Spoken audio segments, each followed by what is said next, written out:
বলেন আপনি কি সমস্যা সাইডে চাই দিবেন, আমি চলার মতন আমার পথ না, আমি খুব দুঃখিত।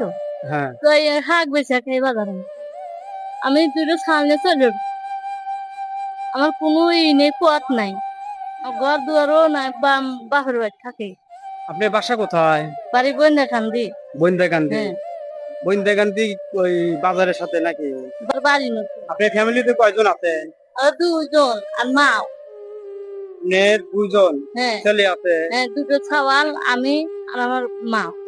তো এনাদের খাবার খরচ দেয় কেটা? খরচ ওই আমি হাঁক টাক বেশি বেছে নিয়ে খাই। সেই তো বাবা, আপনার কাছে আমি ওই হাট বেচে কয় টাকা কামাই করে?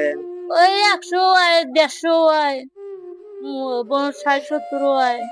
এই শাক বেচে আপনি আপনার ছেলেকে আপনার মাকে আপনি খাওয়া। হ্যাঁ, তে আজকে কয় টাকা কামাই করছেন? আজকে কামাই হচ্ছে 100 টাকা হচ্ছে। 100 টাকা করছে। 100 টাকা 100 টাকা হবি? আর নবেই চলাই, আর না খাও দিন যাই, সকালে না খায় আর। মা খেয়ে আছে হ্যাঁ, এখনো পর্যন্ত কিছু না খায় নাই? কিছু খাইনি। তে যে আপনি এই খাসি একটা খিরি আছে, আনা খাসি, মিথ্যা কথা বলবো না, একটা খিরি আছে আনা। ওই খিরা খেয়ে কি আর চলে?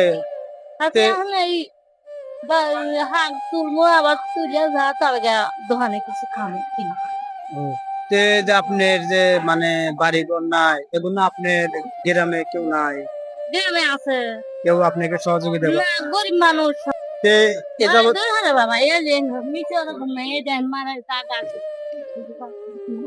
দর্শক দেখেন, খুব একদম অসহায়।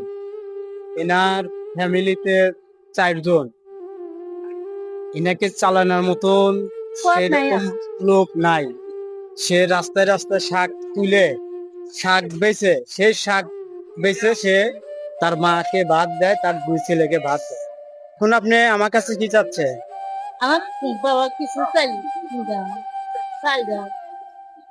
চাউল? হুম, চাউল চাচ্ছে? হ্যাঁ। তো চাউলের সাথে তো আরো কিছু লাগে। পারেন দেন আমার, আমি তাছাড়া চালাম তো, আমার তো পথ নাই। আমাকে ঠিক একদম দেহা দিল তো, যে একটা তো রান কাটছি, আমার দুঃখ দেখছে, সে দেখে আমার করি। তো আমি, আপনার তার আমি চিনি না, না চিনি যে আপনার কাছে আমি করতেছি। আপনি আমার দেশের বাইরে যারা আছে এবং আমার প্রবাসী ভাইদের জন্য দোয়া করবেন। আচ্ছা, আমি দোয়া করবো, আমি বাইরেও দোয়া করবো, আপনার নামেও দোয়া করবো। ঠিক আছে? আমার ব্যক্তিগত ভাবে আমি যতটুকু আমার সমর্থ আমি আপনার আচ্ছা, সহযোগিতা আমি করতেছি। খুশি হইলাম।